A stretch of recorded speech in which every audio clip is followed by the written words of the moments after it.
చంద్రబాబు పవన్లకి కుర్చీలు మడతవేయడం తప్ప వేరే పని రాదని మాజీ మంత్రి వెల్లంపల్లి ఎద్దేవా చేశారు. సింహాసనం మీద ఉన్న జగన్ ఎప్పటికీ రాజే అంటున్న వెల్లంపల్లితో మా ప్రతినిధి ఫేస్ టు ఫేస్. ప్రస్తుతం ఆంధ్రప్రదేశ్లో పొలిటికల్ హీట్ అయితే కొనసాగుతూ ఉంది. హీట్లో భాగంగా ముఖ్యమంత్రి జగన్మోహన్ రెడ్డి 2 రోజుల క్రితం కూడా వైసీపీ కార్యకర్తలు వాలంటీర్లు షర్ట్లు మడతాలని చెప్పి కూడా కామెంట్ చేశారు. దీనికి ప్రతిగా టీడీపీ నేతలు కూడా కుర్చీలు మడతేస్తారని చెప్పన్నారు. దీనికి సంబంధించి మాజీ మంత్రి వెల్లంపల్లి గారు ఉన్నారు. సార్, కుర్చీలు మడతేస్తారు కార్యకర్తలు టీడీపీ నేతలు అన్నారు. దీన్ని ఏ రకంగా చూడాలి?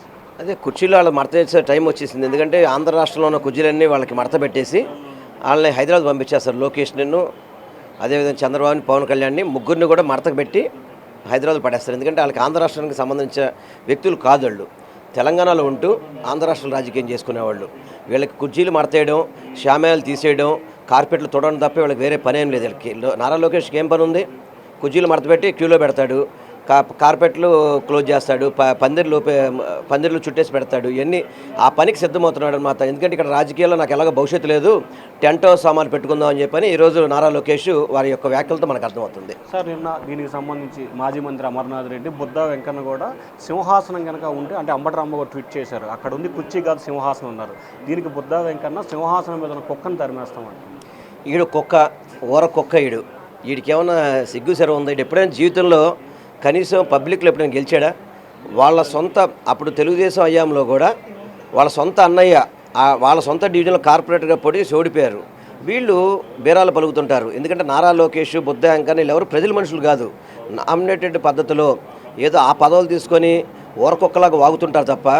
అందుకే సింహాసనం మీద మా రాజు కూర్చున్నాడు, మా జగన్మోహన్ రెడ్డి గారు. చంద్రబాబు లాంటి కుక్కలు మాత్రం కూర్చున్న పరిస్థితి లేదు. గుర్తుపెట్టుకోండి, ఇక్కడ జగన్మోహన్ రెడ్డి గారు సింహాసనం రారాజు. రానున్న 30 సంవత్సరాల వరకు జగన్మోహన్ రెడ్డి గారిని దించే పరిస్థితి కానీ అవకాశం కానీ ఎవరికీ లేదు. వీళ్ళు గుంపుగా వస్తారా, గుత్తందారుగా వస్తారా, లేదా పెత్తందారులతో వస్తారా, ఎవరితో వచ్చినా కానీ జగన్మోహన్ రెడ్డి గారు ఇక్కడ రేపు ఉదయం మళ్ళీ 2000 జరిగే ఎన్నికల్లో జగన్ అనే నేను, జగన్మోహన్ రెడ్డి గారు అనే నేను అనే ప్రమాణ స్వీకారం చేసేది guarantee. Sir, BJP, TDP, Janasena పొత్తుకెళ్తున్నారు. దీన్ని ఏ రకంగా చూడాలి? చంద్రబాబు ధైర్యం లేక మోడీ గారు కాళ్ళు పట్టుకుంటున్నాడు, పవన్ కళ్యాణ్ కాళ్ళు పట్టుకుంటున్నాడు, అదేవిధంగా కాంగ్రెస్లో రాహుల్ గాంధీని కాళ్ళు పట్టుకుంటున్నాడు. ఇతర రాజకీయ పార్టీలని కాళ్ళు పట్టుకొని బతిమాలి ఎందుకే రాజకీయం చేయడం? చంద్రబాబు, నీ జీవితం దాదాపు ముసలోడు అయిపోయావు. 14 ఏళ్ళు ముఖ్యమంత్రి చేసావు. 45 ఇయర్స్, 40 నుంచి 45కు చేరాడు.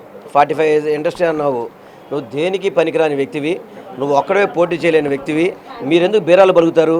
మీరు జగన్మోహన్ రెడ్డి గారిని ఎదుర్కొనే దమ్ము లేదు, ధైర్యం లేదు.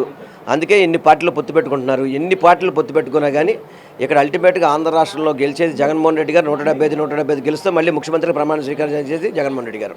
సో మొత్తం మీద చూసుకుంటే ఏదైతే ప్రస్తుతం జరుగుతున్న ఈ కుర్చీ వార్కు సంబంధించి కూడా వైసీపీ నేత మాజీ మంత్రి వెల్లంపల్లి చాలా ఘాటుగా స్పందించారు. ఖచ్చితంగా లోకేష్, చంద్రబాబు, పవన్ కళ్యాణ్కి షామ్యాన్లు ఎక్కితే కాబట్టి వాళ్ళు కుర్చీలు మడతేస్తూ ఉంటారు. కానీ మరొకసారి ముఖ్యమంత్రిగా జగన్మోహన్ రెడ్డి బాధ్యత స్వీకరించబోతున్నారని వెల్లంపల్లి అంటున్నారు. వీడియో సాయితో శివ, బిగ్ టీవీ, అమరావతి.